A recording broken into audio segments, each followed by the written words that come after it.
Hello అండి. మరికొక neck డిజైన్‌తో అయితే మళ్ళీ వచ్చేసానండి మీ ముందుకి. ఇది బ్లౌజ్ ఫ్రంట్ పార్ట్ అండి. డ్రెసెస్‌కైనా పెట్టుకోవచ్చు. ప్రిన్సెస్ కట్ పెట్టాను. ఓకేనండి. ఫస్ట్ బకరన్ అయితే తీసుకోండి. ఆల్రెడీ ఫ్రంట్ పార్ట్ మొత్తం జాయిన్ చేసేసానండి. పావుతక్కువ 2 ఇంచులు పైన షోల్డర్ దగ్గర పెట్టండి. అండ్ డీప్ వచ్చేసి 7.5 ఇంచ్ వరకు. మీకు డీప్ ఎక్కువ అనిపిస్తే కొంచెం తగ్గించుకోండి. ఓకేనండి. అండ్ విడ్త్ వచ్చేసి 4 ఇంచెస్ పెట్టాను. ఓకేనా. ఆ 4 ఇంచెస్ మీకు ఎక్కువగా అనిపిస్తే మాత్రం 3.5 వరకు పెట్టుకోండి. ఓకేనా. అండ్ కర్వ్ స్కేల్ తీసుకొని నేను చూపించే విధంగా అయితే మార్కింగ్ చేసేసేయండి. ఓకేనండి. ఈమెమో కొంచెం బ్రాడ్ ఎక్కువగా ఇష్టపడతారు, అందుకని మళ్ళీ పైన ఒక 1/2 ఇంచ్ వరకు ఎక్స్ట్రా పెంచానండి సైడ్కి వచ్చేసరికి. చూసారా, ఇప్పుడు నేను చూపుడు వేలు పెట్టాను కదా అక్కడ. ఓకేనండి.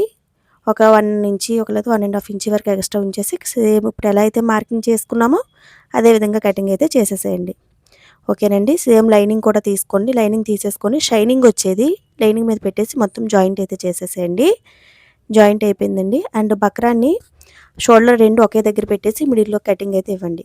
ఓకేనండి. కటింగ్ ఇచ్చేసి మనం ఆల్రెడీ జాయిన్ చేసుకున్న దానికి నేను ఏ విధంగా అయితే పిన్స్ అటాచ్ చేస్తున్నానో, ఓకేనండి, మనం ఇప్పుడు ఆల్రెడీ మెయిన్ క్లాత్ జాయిన్ చేసాం కదండి, దానికి కూడా మిడిల్లో అయితే కటింగ్ అయితే ఇవ్వండి. ఓకేనా.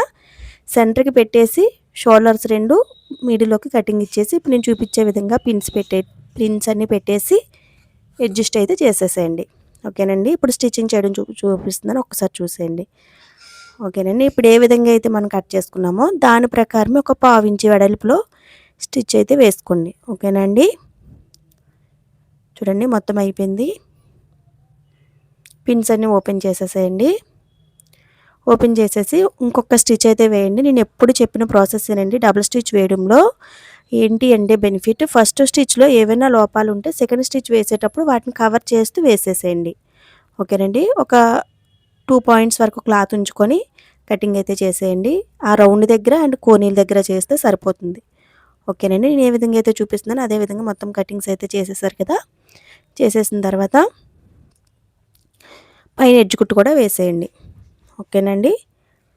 ఎడ్జ్ కుట్ అనేది చూసుకుంటూ కోనీల దగ్గర ఎక్కడైనా రౌండ్ తిరగకపోతే లోపల కటింగ్స్ అనేవి ఇస్తూ స్టిచ్ అయితే వేసేసేయండి. బాగా వచ్చింది కదండి.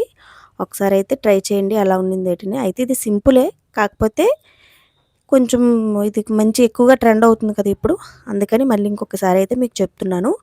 తెలియని వాళ్ళు ఉంటే ఒకసారి ట్రై చేసేసేయండి. మొత్తం ఎడ్జ్ కుట్ అయితే వేసుకొని వచ్చేయండి. ఓకేనండి. వీడియో అయితే ఎండింగ్కి వచ్చేసింది.